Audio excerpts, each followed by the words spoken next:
Ken Sagopi seri 130 Kongso Dewa Adu Jago. Ditya Kalonosuro merasa sungguh beruntung menculik dua gadis begitu mudahnya dan sekarang bertemu dengan seorang bocah pembunuh rajanya. Ditya Kalonosuro akan mendapatkan pujian dan hadiah melimpah dan bahkan kenaikan pangkat yang tinggi dari Prabu Anom Kongso Dewo setelah dapat menyerahkan kedua gadis tersebut dan membunuh anak Pandu itu. Harjuno, hari ini aku akan membalas kematian mendiang gustiku, Prabu Gurowongso yang telah dibunuh oleh ayahmu Pandu, gertak Ditya Kalonosuro.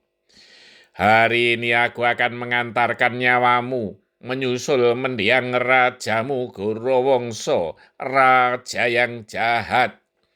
Raden Harjuno tak mau kalah. Dadalah, bocah klemar-klemer.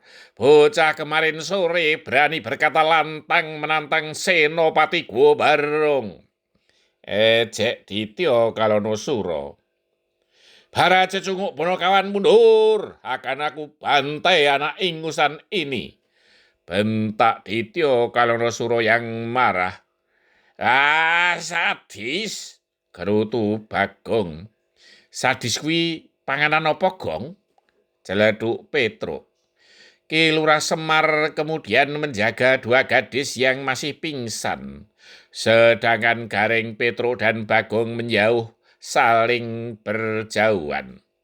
Ditya Kalonosuro yang marah ingin segera merampungkan perkelahian. Dalam pukulannya yang pertama, ia telah mengerahkan kekuatannya dengan keyakinan sekali pukul dada Harjuno pasti akan remuk, seperti yang ia lakukan kepada Demang Ontogopo. Namun yang dipukul bukanlah seorang Demang yang tak berbekal olah kanuragan. Dengan sedikit memiringkan tubuh, pukulan Ditya Kalonosuro melayang sejengkal dari dada Raden Harjuno.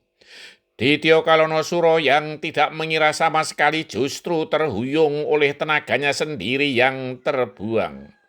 Hampir saja ia terjerembab di tanah. Para Punokawan serentak menertawakannya. Diam, aku bungkam mulutmu, bentak Ditya Kalonosuro. Wah, mulutnya Bagong Dobleh mau dibungkam pakai apa? Petruk yang menimpali dengan canda. Kini Ditya Kalonosuro telah bersiap sepenuhnya. Ia tidak mau lagi merendahkan lawannya. Dari perbandingan perawaan, Ditya Kalonosuro jauh lebih besar dibandingkan dengan Raden Harjuno. Jika adu kuat, ia pasti akan dengan mudah mengalahkannya.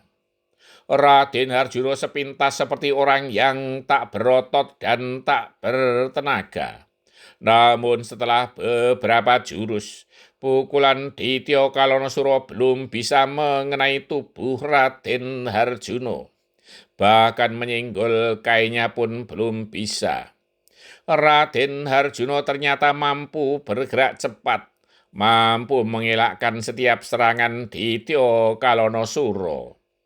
Raden Harjuno tidak mau hanya menjadi sasaran serangan. Sesekali ia melancarkan serangan baik pukulan maupun tendangan, namun masih penjajakan. Ketika tendangannya menghantam pahlawan, Ditya Kalonosuro malah tertawa terbahak-bahak karena merasa tendangan Raden Harjuno tak berarti apa-apa baginya. Perkelahian menjadi kurang menarik, karena yang satu belum bisa mengenai tubuh lawannya, sedangkan yang seorang walau sering mengenainya, namun seolah tak dirasakannya. Namun perkelahian terus berlangsung.